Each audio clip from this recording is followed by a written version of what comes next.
1773, Williamsburg, Virginia, a first in American history. This is Eastern State Hospital, America's first public mental health facility built solely for treating the mentally ill. In 1766, the Virginia House of Burgesses approved the idea of a hospital devoted entirely to persons of insane and disordered minds. Construction began on October 12, 1773. The first patients were admitted into the Williamsburg on an 8-acre site. Called originally the Public Hospital for Persons of Insane and Disordered Minds, it marked a major shift in how society approached mental illness. In its early years, treatment was still rudimentary by modern standards. Restraint, isolation, the occasional bleeding or blistering. But by 1841, under Superintendent John Minson Galt, the hospital embraced what was called moral management.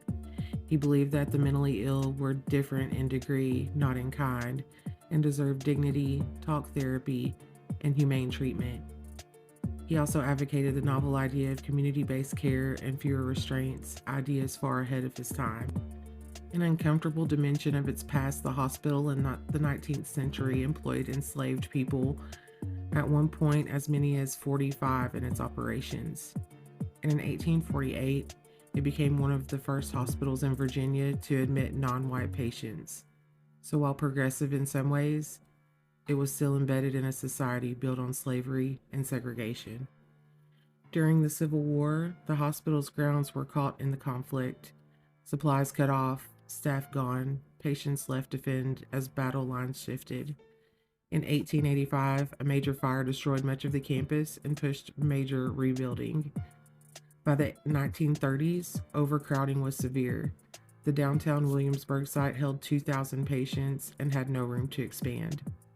A new site at Dunbar Farms, a few miles west of town, was gradually built, and by 1970, the majority of services moved there. But then there's another eerie side to this story. The grounds, both old and newer, have drawn ghost hunters and local legends. Visitors describe cold spots and empty corridors, footsteps echoing where no one walks, shadowy figures, and wings long closed. On the Atlas Obscura site, the hospital is cited for its brutal treatments, bleeding electrocution, blistering, and the energy remains. Eastern State Hospital has witnessed unthinkable suffering. In just one 19th century span, 1868 to 1879, over 31%